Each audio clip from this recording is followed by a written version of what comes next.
Okay, तो एक और प्रोग्राम है हमारा जिसमें हमें कुछ फंक्शंस प्लॉट करने होते हैं। जैसे एक होता है यू, कैपिटल यू, जिसे बोलते हैं इंटरनल एनर्जी। एक होता है सी वी, जिसे बोलते हैं specific heat.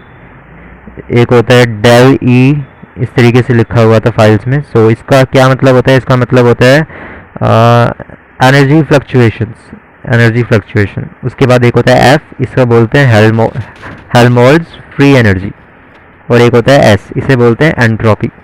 So internal energy, specific heat and energy fluctuation, Helmholtz free energy and entropy, ये 5 चीज़ें हमें प्लॉट करनी होती हैं।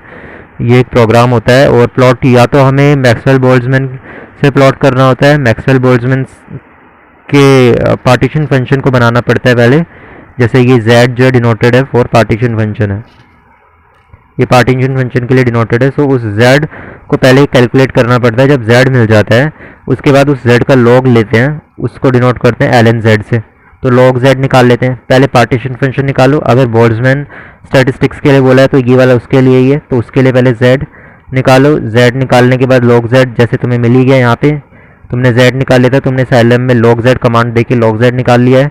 अब उस log z को डिफ्रेंशिएट कर दो, DIFF, differentiation of log z with respect to dt, मतलब differentiation of log z divide with respect to temperature T।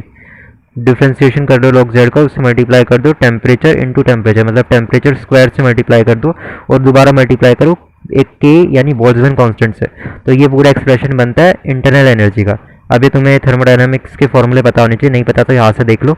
Internal energy is equal to K T square into differentiation of log of z यानी log of partition function, और differentiation with respect to क्या, temperature के respect. तो ये formula है internal energy का। जब internal energy आ जाए तो उस इंटरनल एनर्जी को दोबारा से DIFF कमांड देके डिफ्रेंशिएशन कर दो इंटरनल एनर्जी का। कॉमा लगा के u के आगे 1 लिखा हुआ है, 1 है वॉल्यूम, क्योंकि ये जो फॉर्मूला है ये एट कांस्टेंट वॉल्यूम है, तो इसलिए यहाँ पर भी कॉमा लगा के 1, क्योंकि हमने माना कि जो कांस्टेंट वॉल्यूम हम ले रहे हैं उसकी वैल्यू है 1, तो वॉल्यूम के लिए 1 लिख दिया यहाँ पे 1। सो एट कांस्टेंट वॉल्यूम में डिफ्रेंशिएशन हो रहे हैं, वॉल्यूम की वैल्यू क्या है 1। सो हम डिफ्रेंशिएशन करें, differentiation of u with respect to dt at constant volume 1। तो फॉर्मेट ऐसा है साइलैब का कि u, 1 लिखकर ये कॉमा यहाँ पे जो लिखेंगे 1 2 3 4 वही होगी वॉल्यूम जो हम ले रहे हैं। सो एट कांस्टेंट वॉल्यूम, उस कांस्टेंट वॉल्यूम पे डिफ्रेंशिएशन हो रहा है। तो पहले हमें z पार्टीशन फंक्शन निकालना है, उसके बाद उसका log z ले लेना है। उस log z को एक वेरिएबल से डिनोट कर दिया ln z, और वो वेरिएबल क्या है, वो है log z। जब log z मिल जाए तो उस ln z यानी log z का डिफ्रेंशिएशन कर लो टेम्परेचर के रिस्पेक्ट में और मल्टीप्लाई कर दो टेम्परेचर के स्क्वायर से, और फिर मल्टीप्लाई करो बोल्ट्जमैन कांस्टेंट से, तो इंटरनल एनर्जी मिल जाएगी। उस इंटरनल एनर्जी को डिफ्रेंशिएट कर दो विद रिस्पेक्ट टू टेम्परेचर, तो स्पेसिफिक हीट मिल जाएगी। उस स्पेसिफिक हीट को टेम्परेचर के स्क्वायर से मल्टीप्लाई करके बोल्ट्जमैन कांस्टेंट से मल्टीप्लाई कर दो, तो डेल ई जो भी लिखा है इसका मतलब है एनर्जी फ्लक्चुएशन, तो हमें एनर्जी फ्लक्चुएशन मिल जाएगी। उस एनर्जी फ्लक्चुएशन को निकाल लिया। अब उसके बाद ये जो log z निकाला था थोड़ी देर पहले, जिसे ln z कह रहे थे हम, उसी ln z को मल्टीप्लाई करो टेम्परेचर से और बोल्ट्जमैन कांस्टेंट से, और माइनस का साइन भी मल्टीप्लाई वो लगा दो यहाँ पे, तो मतलब -1 भी मल्टीप्लाई कर दो, तो ये चीज़ बनती है हेल्महोल्ट्ज़ फ्री एनर्जी। अभी तुम्हें ये फॉर्मूले नहीं पता, अगर फॉर्मूले नहीं पता तो मैं अभी बता रहा हूँ, तुम लिख सकते हो। तो Helmholtz free energy is minus Boltzmann constant multiplied by temperature multiplied by log of z, यानी z इज पार्टीशन फंक्शन। और जब तुम ये f यानी जिसे कहते हैं हेल्महोल्ट्ज़ फ्री एनर्जी वो भी निकाल लो, तो हेल्महोल्ट्ज़ फ्री एनर्जी का differentiation with respect to temperature करना है और माइनस का साइन यानी -1 भी मल्टीप्लाई करना है। ये चीज़ बन जाती है s यानी एंट्रोपी, तो ये एंट्रोपी भी निकल गई। कॉमा 1 लिखा है, समझ लियोगे, एट कॉन्स्टेंट वॉल्यूम जो लिए 1 वॉल्यूम पे ये डिफ्रेंशिएशन परफॉर्म हुआ है, और ये आ गई एंट्रोपी भी। अब क्या है कि ये जो यहाँ से लेके log z निकालने से, इंटरनल एनर्जी निकालने से, स्पेसिफिक हीट डेल ई यानी energy fluctuation, f for Helmholtz free energy and s for entropy, यहाँ से पूरा यहाँ तक का जो कैलकुलेशन का प्रोसीजर है ये सेम रहता है। जस्ट क्या है कि जो z जो पार्टीशन फंक्शन है ये बोल्ट्जमैन स्टैटिस्टिक्स के लिए कुछ और होता है, मतलब मैक्सवेल बोल्ट्जमैन के लिए ये z कुछ और होता है, फर्मी डिराक के लिए z कुछ और आता है, एंड बोल्स-आइंस्टाइन के लिए कुछ और आता है। तो z इज पार्टीशन फंक्शन। तुमको पार्टीशन फंक्शन निकालना आना चाहिए। एक बार तुम पार्टीशन फंक्शन का एक्सप्रेशन निकाल लो, जैसे यहाँ पे निकाला गया है कि zi is equal to z1i plus z2i, and z1i is what, exponential of -e1 divide by k-ti, z2i क्या है, exponential of -e2 divide by k-ti। And देखो आई किसके साथ लगता है, मैंने बताने का तरीका बताया है कि नॉर्मली जो एक्सप्रेशंस होते हैं हमारे, जो फॉर्मूले होते हैं थ्योरी के, उनमें देखो कौन सी चीज़ें कांस्टेंट है। तो के इज अ कांस्टेंट, उसके साथ उसको तो वेरी नहीं कर सकते, तो उसके साथ आई नहीं लगाया जाता, आई नहीं लगाया जाता। आई उसी के साथ लगाया जाता है जिसे वेरी करने वाले थे। टी आई लिखा है मतलब टेम्परेचर वेरी होगा, टी आई लिखा है मतलब टेम्परेचर वेरी होगा, यानी T1 T2 T3 करके कई सारी वैल्यूज मिलेंगी। आई की जगह 1 2 3 4 लगेगा तो T1 एक वैल्यू आएगी टेम्परेचर की, T2 दूसरी वैल्यू आएगी, उसके कॉरस्पॉन्डिंग Z2 यानी Z2 1 Z2 यानी Z2 और आई की जगह 1 लिख दो, तो Z2 एक वैल्यू है जो Z2 की आई कब आई, जब T1 यानी टेम्परेचर की एक वैल्यू डाली। T2 टेम्परेचर की कोई दूसरी वैल्यू डालो तो Z2 और आई की जगह 2, Z2 एक वैल्यू आएगी Z2 की जो टेम्परेचर T2 के कॉरस्पॉन्डिंग होगी। उसी तरह T3 के कॉरस्पॉन्डिंग Z2 3 वैल्यू होगी, T4 के कॉरस्पॉन्डिंग Z2 4 वैल्यू होगी। तो इस तरह हम क्या है T को बढ़ा के मतलब बड़ा बदल सकते हैं और Z2i की भी अलग अलग वैल्यूज ला सकते हैं। उसी को x, y बना के यानी Ti, Z2i बना के एक ग्राफ क्रिएट किया जा सकता है। तो बस उसी इंटेंशन से किया जाता है, बट अभी ग्राफ इनके बीच में नहीं बनाना। तो तुम देख रहे हो पार्टीशन फंक्शन कैलकुलेट हो रहा है और आखिर में जाकर ये बना zi is equal to zi raise to n, और ये zi क्या है, ये है जिसका वैल्यू ये है, और इसकी वैल्यू ये है, इसकी वैल्यू ये है। तो जब इस सबको यहाँ डालोगे तो ये बनेगा, और ये पूरा का पूरा साइलैब का कोड लिखा हुआ है। तो हमें zi कैलकुलेट कर लिया हमने इस पूरे प्रोसीजर में, और ये रेज टू पावर जो n लिखा है n है टोटल नंबर ऑफ पार्टिकल्स। तो जब हम पार्टीशन फंक्शन निकाल लेते हैं zi, तो उसी z को यहाँ लिखते हैं लॉग ऑफ पार्टीशन फंक्शन। और उसके बाद जो मैंने तुम्हें अभी कहानी बताई यहाँ तक की entropy, Helmholtz free energy, energy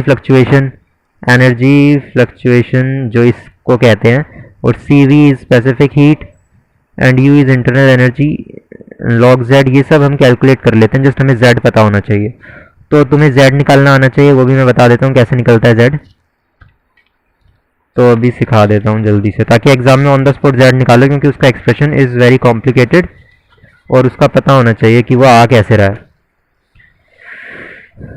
so wait a minute.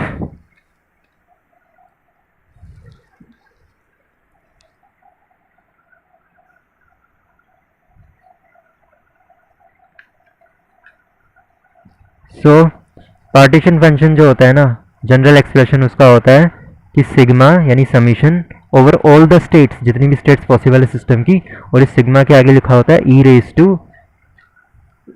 To N J E J divide by K B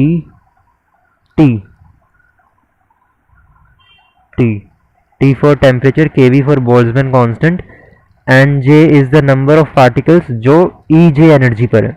यानी अगर मैं जे की जगह 1 रख दूं और यहाँ भी जे की जगह 1 रख दूं, तो मैं कहूँगा ई जे की जगह 1 मतलब E1, तो एक एनर्जी बन गई, और इस एनर्जी पर N1 पार्टिकल्स हैं। तो N1 यानी ये जो एन जे है, ये नंबर ऑफ पार्टिकल्स है जो ई जे एनर्जी लेवल पर है। तो इसी तरह कई सारी एनर्जीज होंगी हमारे पास एनर्जी लेवल, उन पर जो भी पार्टिकल्स है वो एन जे से डिनोटेड है, कि एक पर्टिकुलर एनर्जी लेवल E1 पर N1 पार्टिकल, एक एनर्जी लेवल E2 पे N2 पार्टिकल्स, इस तरीके से है।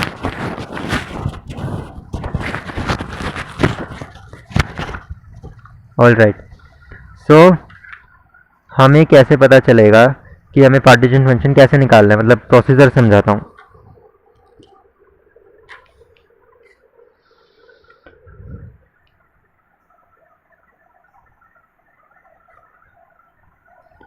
पार्टीशन फंक्शन निकालने के लिए, ये जो पार्टीशन फंक्शन निकालने का जनरल फॉर्मूला, इसे याद रखना है। Partition function z is equal to sigma over all state जितनी भी पॉसिबल है, e raise to N J E J is the number of particles in the E J energy level, K B is a Boltzmann constant, universal constant है, net से इसकी value देख लो कि Boltzmann constant यानी के B की क्या value है, T is the temperature, so T is temperature. So हमें किसी भी पार्टीशन फंक्शन को कैसे निकालना है, सबसे पहले तो हमें समझना होगा कि जो, अगर आप कुछ भी ले लो, फॉर एग्जांपल अगर एक एटम की बात कर लें, क्योंकि अभी मुझे कोई भी एग्जांपल दे देना चाहिए, क्योंकि डिटेल्स में तो कुछ समझाया नहीं जाता और मेरे से ऊपर से कुछ पढ़ा नहीं जाता। सो मैं अपने आप को भी कोई भी एग्जांपल दे देता हूँ, तो तुम्हें भी दे देता हूँ अभी समझने के लिए, क्योंकि कुछ ना समझाने से अच्छा कुछ तो समझा ही दो। सो अगर हम मान के चले एक एटम है, तो उस पर जो एक होता है न्यूक्लियस, उसके चारों तरफ ऑर्बिट्स होते हैं। पहले ऑर्बिट को मानते हैं कि E1 एनर्जी है, दूसरे ऑर्बिट की E2 एनर्जी है, दूसरे ऑर्बिट की, ये पूरा का पूरा जो दूसरा ऑर्बिट है, ये पूरा का पूरा ऑर्बिट E2 एनर्जी इसकी, पहले ऑर्बिट की E1 एनर्जी, ये दूसरे ऑर्बिट की E2, थोड़ा गंदा लिखा है E2 एनर्जी, ठीक है। तो हमें पता है एनर्जीज होती हैं। अगर मैं इसी एनर्जीज को एक अलग तरीके से ड्रॉ करूँ, फॉर एग्जाम्पल और भी कई ऑर्बिट्स होंगे, उनकी भी अलग अलग एनर्जी होंगी। तो अगर मैं एक अलग सा डायग्राम बनाऊँ एनर्जीज दिखाने के लिए, तो फॉर एग्जाम्पल मैं एक ऐसा बॉक्स बनाता हूँ, इसमें इस तरह का कंपार्टमेंट बनाता हूँ, और मैं ये जो पहली वाली रो है, ये पूरी की पूरी रो, ये पूरी, इसको मैं E1 एनर्जी से नाम दे देता हूँ। जैसे E1 थी ना पहले शेल की एनर्जी, ये अलग तरह का डायग्राम है। ये E2 एनर्जी नाम दे देता हूँ इस पूरी रो को, इसको E3 एनर्जी नाम दे देता हूँ। और ये जो एक रो में लिखा है ना, ये फर्स्ट स्टेट है, मतलब एक फर्स्ट स्टेट की जगह बोलूँगा एक स्टेट है, ये STAT स्टेट। ये पहली रो पूरी एक स्टेट दिखाएगी, दूसरी रो भी पूरी एक स्टेट दिखाएगी। स्टेट का क्या मतलब है मैं समझाता हूँ। मान लो मेरे पास 2 पार्टिकल्स हैं, 2 पार्टिकल्स हैं मेरे पास, ठीक है, 2 पार्टिकल्स हैं और 3 एनर्जी स्टेट्स हैं। तो बताओ कि ये 2 पार्टिकल 3 एनर्जी स्टेट्स में कितने तरीके से रह सकते हैं। तो मैंने बोला कि ये जो रो है ये एक स्टेट दिखा रही है। इसका क्या मतलब था कि मेरे पास 2 पार्टिकल है और 3 एनर्जी स्टेट है। तो देखो जैसे एक पार्टिकल यहाँ है, दूसरा पार्टिकल हो सकता है यहाँ हो, ठीक है। अब क्योंकि दोनों पार्टिकल फिल हो गए तो तीसरा एनर्जी स्टेट खाली रह गया, क्योंकि पार्टिकल ही 2 थे और एनर्जी स्टेट्स 3 थी। मतलब ऐसे तीसरा ऑर्बिट भी था यहाँ पे, तीसरा ऑर्बिट E3। तो 3 एनर्जी स्टेट्स थे, उसको मैंने इस तरह दिखाया डायग्राम में। तो 3 एनर्जी स्टेट्स हैं एटम्स के, और एक स्टेट में एक पार्टिकल हो सकता है, एक इलेक्ट्रॉन हो सकता है कि पहले एनर्जी लेवल पे हो, पहले शेल में हो इलेक्ट्रॉन, एक इलेक्ट्रॉन, दूसरा इलेक्ट्रॉन E2 शेल में, दूसरे शेल में हो, दूसरे शेल में इलेक्ट्रॉन हो, तो तीसरा शेल खाली रह गया। तो ये एक स्टेट हो सकते हैं। तभी मैंने इस रो को बोला था कि एक स्टेट दिखाएगी, ये सिस्टम की एक स्टेट हो सकती है कि सिस्टम में ऐसा हो सकता है एक पार्टिकल E1 एनर्जी पे, एक E2 एनर्जी पे और E3 एनर्जी वैकेंट खाली रह गई। उसी तरह क्या हो सकता है कि हो सकता है कि जो एक पार्टिकल है, एक और स्टेट पॉसिबल है जो सेकंड रो में दिखाऊंगा। एक स्टेट पॉसिबल है कि एक पार्टिकल E1 एनर्जी पे, एक E3 एनर्जी पे, ये भी एक स्टेट पॉसिबल है। एक और स्टेट पॉसिबल दिख रही है तुम्हें? हाँ, वो है कि एक पार्टिकल इधर है और एक इधर है। इस तरह के कितनी स्टेट्स पॉसिबल है? 1 2 3। और कोई स्टेट अगर पॉसिबल है तो इस डायग्राम को लंबा खींचा जा सकता है और ऐसे बनाया जा सकता है और नीचे खींचा जा सकता है। और कोई स्टेट दिख रही है तुम्हें? एक स्टेट तो देखो कैलकुलेट हो गई कि E1 E2 पे है, एक स्टेट है कि इधर है, एक स्टेट है इधर है। और भी स्टेट्स हो सकती हैं, जैसे कि हो सकता है दोनों पार्टिकल एक ही शेल में आ गए, कि 2 जो पार्टिकल थे वो एक ही एनर्जी लेवल में, बाकी सब खाली हैं, ये भी हो सकता है ना। फिर तो और भी हो सकते हैं, ऐसा भी हो सकता है कि दोनों के दोनों दूसरे शेल में, दूसरे एनर्जी लेवल में, दोनों के दोनों तीसरे में भी तो हो सकते हैं ना। श्योर। तो 2 पार्टिकल्स से 3 एनर्जी लेवल्स थे। हम कितने भी एनर्जी लेवल चुन सकते थे, कितने भी पार्टिकल चुन सकते थे, हमें बस उन्हें अरेंज करना था, जैसे यहाँ कर दिया। तो मैंने तुम्हें एक सिंपल केस दिखाया 3 एनर्जी लेवल और 2 पार्टिकल्स का। 2 पार्टिकल्स इस तरह भी अरेंज हो सकते हैं, 2 पार्टिकल इस तरह भी अरेंज हो सकते हैं, 2 पार्टिकल इस तरह भी अरेंज हो सकते हैं। दोनों के दोनों पार्टिकल पहली एनर्जी पे हो सकते हैं, मतलब दोनों के दोनों इलेक्ट्रॉन पहली शेल पे भी घूम सकते हैं। दोनों के दोनों पार्टिकल दूसरे एनर्जी पे भी हो सकते हैं। दोनों के दोनों पार्टिकल सेकंड शेल में भी घूम सकते हैं कि सेकंड शेल में दोनों पार्टिकल्स हो। और दोनों के दोनों पार्टिकल तीसरे एनर्जी पे भी हो सकते हैं, तो दोनों के दोनों पार्टिकल तीसरे शेल पे भी हो सकते हैं। तो इसका मतलब ये पहले ऑर्बिट और दूसरे ऑर्बिट में कोई भी इलेक्ट्रॉन नहीं होगा। अच्छा, क्या ऐसा हो सकता है कि पहले दूसरे ऑर्बिट में कोई इलेक्ट्रॉन ना हो, सारे के सारे इलेक्ट्रॉन हायर शेल में घूम रहे हो? ऐसा नहीं हो सकता ना। हमें पता है पहले ऑर्बिट में 2 इलेक्ट्रॉन्स मिनिमम होते, मैक्सिमम मतलब स्टेबिलिटी के लिए पहले ऑर्बिट में 2 इलेक्ट्रॉन होने चाहिए, उसके बाद ही दूसरे फिल होते हैं। तो इसका मतलब है कि हमने अभी जो किया वो जस्ट एक पॉसिबिलिटीज थी कि पार्टिकल कहाँ कहाँ हो सकता है। लेकिन अगर कोई हमें एक पर्टिकुलर सिचुएशन दे दे, जैसे एटम की सिचुएशन दे दे, तो हमें पता है कि ये वाली सिचुएशन बनी जिसमें पहली एनर्जी E1 और E2 एनर्जी खाली रह गई और E3 पे पार्टिकल रहे। हमें पता है ऐसी एनर्जी अगर कोई हमें सिचुएशन दे दे एटम की, तो हमें पता है कि एटम में ऐसा होना मुश्किल है कि पहली दूसरी एनर्जी खाली रह जाए। तो इसका मतलब है अभी यहाँ जो हमने बनाया है डायग्राम, ये बस पॉसिबल केसेस दिखाता था कि पार्टिकल किस तरह, 2 पार्टिकल 3 एनर्जी लेवल्स में किस तरह डिस्ट्रीब्यूट किए जा सकते हैं, वो सब हमने यहाँ देखा। पर अगर एक कंडीशंस, एक बाउंड्री, क्या कहते हैं, एक रिस्ट्रिक्शंस आ जाए, जैसे एटम का रिस्ट्रिक्शन आ गया कि तुम ये पहले E1 शेल को, सबसे पहले वाले ऑर्बिट को खाली नहीं छोड़ सकते, तब हमारे कुछ केसेस रिजेक्ट हो जाएंगे ना। तो उसी तरीके से जो बोल्ट्जमैन स्टैटिस्टिक है, बोज आइंस्टाइन स्टैटिस्टिक्स है, and Bhoj Einstein statistics, Maxwell Boltzmann statistics and Fermi direct statistics, जो तीनों स्टैटिस्टिक्स है ना, उनके अपने अपने रिस्ट्रिक्शंस हैं। तो उनके रिस्ट्रिक्शंस को जरा हमें समझना होगा और उसी रिस्ट्रिक्शंस के अकॉर्डिंग हम उनके पार्टीशन फंक्शंस कैलकुलेट करेंगे। तो पार्टीशन फंक्शन का जो फॉर्मूला था वो मैंने बता दिया था कि ये वाला होता है, ये रहा फॉर्मूला पार्टीशन फंक्शन का। अब हम अगर एक मैक्सवेल बोल्ट्जमैन का पार्टीशन फंक्शन का फॉर्मूला बनाना चाहते हैं तो कैसे बनाएंगे उसे ज़रा समझते हैं। अच्छा तो देखो क्या होता है कि तुम्हें एक बात याद रखनी होगी। क्या याद रखना होगा तुम्हें? मैं इधर क्रॉस लगा दूंगा जस्ट रिमाइंडिंग के लिए, और बीच में एडिशन लगा दूंगा। इससे पता चलता है कि अगर कभी इस स्टेट में इस पार्टिकल के होने का पार्टीशन फंक्शन तुम्हें मिल गया, पार्टीशन फंक्शन इस पार्टिकल का, और इसका भी पार्टीशन फंक्शन निकाल लिया तुमने, तो उन दोनों का कंबाइंड पार्टीशन फंक्शन, क्योंकि ये पूरी की पूरी एक स्टेट है, तो कंबाइंड पार्टीशन फंक्शन निकालने का तरीका होता है कि इन दोनों के पार्टीशन फंक्शन को मल्टीप्लाई कर दो, और यहाँ पे भी अगर कोई पार्टिकल होता है तो उसके भी पार्टीशन फंक्शन को मल्टीप्लाई कर दो। इसको तीनों के पार्टीशन फंक्शन मल्टीप्लाई करेंगे तो पूरी स्टेट का पार्टीशन फंक्शन मिलेगा इस स्टेट का। ये रूल होता है। उसी तरह अगर दो अलग अलग स्टेट्स हैं और उनका पार्टीशन फंक्शन चाहिए तो दो स्टेट्स के बीच में एडिशन करना होता है। यानी अगर तुम्हें इस पूरी स्टेट का पार्टीशन फंक्शन पता है और इसका भी पता है, तो उन दोनों पार्टीशन फंक्शन को ऐड कर दो, तब तुम्हें इन दोनों स्टेट का कंबाइंड पार्टीशन फंक्शन मिलेगा। उसी तरह अगर तुम्हें इसका पार्टीशन फंक्शन इसका पता है तो उन तीनों को मल्टीप्लाई कर दो, तभी तुम्हें इस पूरी स्टेट का पार्टीशन फंक्शन पता चलेगा। ये रूल है। तो एक स्टेट जो होती है, एक पर्टिकुलर स्टेट, उस पूरी स्टेट का पार्टीशन फंक्शन निकालने के लिए इंडिविजुअल इस पार्टिकल का पार्टीशन फंक्शन और इसका पार्टीशन फंक्शन मल्टीप्लाई करने पड़ते हैं, तब मिलता है पूरी स्टेट का पार्टीशन फंक्शन। उसी तरह इनका इसका पार्टीशन फंक्शन मल्टीप्लाई कर दो, यहाँ कोई पार्टिकल नहीं है तो उसका पार्टीशन फंक्शन फॉर्मूले में डालोगे कि E3 एनर्जी पे कितने पार्टिकल है, 0 ना। तो देखो E3 एनर्जी, EJ की जगह E3 एनर्जी, तो N3 पार्टिकल्स यानी N3 यानी वो पार्टिकल जो इस एनर्जी शेल में कितने हैं, 0 है ना, तो इधर 0 डालो। तो e⁻0 मतलब ये पूरा 0 हो गया, e⁻0 क्या हो गया, 1 हो गया। ये क्या आया, एक बार सिग्मा भूल जाओ क्योंकि सिग्मा हम समझेंगे बाद में, बट अभी जस्ट इतना सा लेके चलो। तो क्या आया, 1 आया ना, पूरा 1 आया, सिर्फ इस एनर्जी लेवल का इतना आया। बाकी के अभी हम सिग्मा क्यों हटा रहे हैं, क्योंकि हम सिर्फ एक पर्टिकुलर EJ एनर्जी की बात कर रहे हैं, इसकी बात कर रहे हैं, इसलिए अभी सिग्मा यूज़ नहीं कर रहे, बस EJ की। अगर बहुत सारे E1 E2 E3 E4 तीनों की एक साथ बात करते तब सिग्मा लगाते। अभी सिर्फ E3 एनर्जी लेवल की बात करें तो ये सिग्मा हटा दो, तो बस ये पार्टीशन फंक्शन बन जाएगा सिर्फ थर्ड स्टेट का पार्टीशन फंक्शन।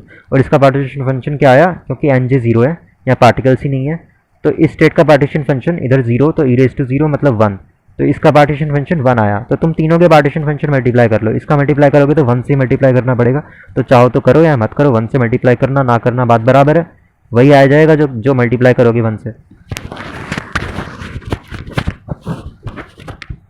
तो हमें पता चल गया अगर एक पर्टिकुलर स्टेट हमें गिवन है, जैसे ये स्टेट क्या है, एक पार्टिकल E1 एनर्जी पे, एक पार्टिकल E2 एनर्जी पे और तीसरे पे कोई पार्टिकल नहीं, तो हमें अगर पार्टीशन फंक्शन पूरी स्टेट का निकालना है तो हमें तीनों के पार्टीशन फंक्शन मल्टीप्लाई करने पड़ते हैं, तब हमें इस पूरी स्टेट का पार्टीशन फंक्शन मिलता है।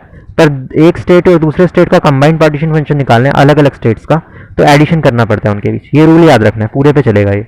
इधर बीच में यहाँ एडिशन होगा, यहाँ पे मल्टीप्लीकेशन करना पड़ेगा कंबाइन करने के लिए, इधर मल्टीप्लीकेशन करना पड़ेगा, इधर भी एडिशन, मतलब इस पूरी स्टेट का पार्टीशन फंक्शन एक साथ निकालना है, इसका भी निकालना है, इसका भी तीनों एडिशन करने पड़ेंगे पार्टीशन फंक्शन को। तो ये तुम्हें समझ आ गया होगा। अब इसको लिख के दिखाता हूँ। फॉर एग्जाम्पल मान लो बस मुझे इस स्टेट का पार्टीशन फंक्शन चाहिए, कैसे लिखूंगा, तो Z पार्टीशन फंक्शन है, उसका फॉर्मूला क्या था, ये था और सिग्मा था। तो ये इस E1 स्टेट का चाहिए, तो EJ की जगह क्या हो जाएगा, E1 हो जाएगा, E1 हो जाएगा, क्योंकि हम E1 के लिए पहले तो मैं इस पार्टिकल का पार्टीशन फंक्शन निकालूंगा, तो वो हो गया E1। इस एनर्जी लेवल पे कितने नंबर ऑफ पार्टिकल है, एक ही है ना, तो NJ की वैल्यू क्या हो गई, जो होती है इस एनर्जी में कितने पार्टिकल है, NJ इज जस्ट 1, क्योंकि एक ही पार्टिकल है E1 में, तो E1 में ओनली 1 पार्टिकल, तो 1 आ गया यहाँ पे। दूसरा मैंने तुम्हें शायद लिखा नहीं, इधर माइनस का साइन भी लगा होता है, एक माइनस होता है, तो इधर भी एक माइनस आ गया, -1 आ गया, और इधर e⁻² में जा रहा है ये सब, तो हमने लिख लिया कि NJ है 1 EJ की जगह E1, क्योंकि फर्स्ट एनर्जी लेवल की बात कर रहे हैं, डिवाइड बाय KBT लिख दो, डिवाइड बाय इधर लिख दो KBT। तो ये जो पार्टीशन फंक्शन बना है किसका बना, इस फर्स्ट पार्टिकल का पार्टीशन फंक्शन बन गया, इसका पार्टीशन फंक्शन निकल के आ गया। ये कैसे निकला, इस पार्टिकल जो एनर्जी लेवल में वो लिखा E1, इस एनर्जी लेवल में जितने पार्टिकल्स हैं वो लिखे 1 और KBT एट टेम्परेचर T। ये पार्टीशन फंक्शन बन गया इस पार्टिकल का। अब इस पूरी स्टेट में एक और पार्टिकल है, इसका पार्टीशन फंक्शन मैंने तुम्हें बताया था कि इसका पार्टीशन फंक्शन और इसको मल्टीप्लाई करेंगे ताकि पूरी स्टेट का पार्टीशन फंक्शन आए, ठीक है। तो ये जो पार्टीशन फंक्शन आया किस पार्टिकल का आया, इसका आया।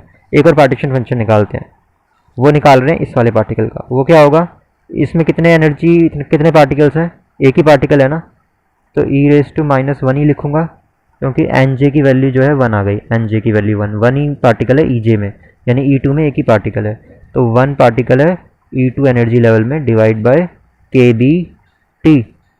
ये पार्टीशन फंक्शन है इसका। इसका पार्टीशन फंक्शन कितना है, क्योंकि ये जो एन जे होगा यहाँ पे वो 0 हो जाएगा इसके लिए, तो e⁻0 1 आ जाएगा, तो तीसरे का पार्टीशन फंक्शन 0 आ जाएगा। क्यों, क्योंकि एन जे 0 पार्टिकल्स हैं E3 में, यानी E यानी E3 में N3 जो particles, N3 number of particles है वो 0 है, तो यहाँ N3 की जगह 0 डालो तो e⁻0 1 हो जाएगा, तो ये पार्टिकल 1 हो जाएगा, 1 पार्टीशन फंक्शन 1 आ जाएगा। अब मैंने तुम्हें बोला था इस पूरी स्टेट का पार्टीशन फंक्शन निकालने के लिए मल्टीप्लाई करना होगा, तो इस पूरी स्टेट का पार्टीशन फंक्शन, इसको मैं स्टेट 1 नाम दे देता हूँ, 1 स्टेट, तो Z1 लिख देता हूँ फर्स्ट स्टेट का पार्टीशन फंक्शन। इन तीनों का मल्टीप्लाई क्या आएगा देखो, e⁻⁻1 divide by kBT into e⁻⁻2 divide by kBT into 1, ये बना e⁻⁻1 -E2 divide by kBT। ये आ गया पार्टीशन फंक्शन पहली स्टेट का। ध्यान से देखो, 1/kBT 1/kBT कॉमन हो गया, -E1 -E2 इनके मल्टीप्लिकेशन से, और ये 1 का इंटू करना ना करना बात बराबर, तो ये आ गया फर्स्ट स्टेट का पार्टीशन फंक्शन। इस स्टेट का अगली स्टेट का पार्टीशन फंक्शन निकालें इसी तरीके से, तो तुम लॉन्ग कट में दोबारा से इस स्टेट का पार्टीशन फंक्शन निकालने के लिए पहले इसका पार्टीशन फंक्शन निकालना, ऐसे लिखना, फिर इसका निकालना जो 1 ही हो जाएगा, फिर इसका निकालना, ऐसे लिख देना, तीनों को मल्टीप्लाई कर देना, इस पूरी स्टेट का भी पार्टीशन फंक्शन आ जाएगा। अब इसका भी आ जाएगा, इसका भी आ जाएगा, इन दोनों के पार्टीशन फंक्शन को ऐड कर देना, उसी तरह सब स्टेट का निकाल के ऐड करते चले जाते हैं, हमें नेट पार्टीशन फंक्शन मिल जाता है।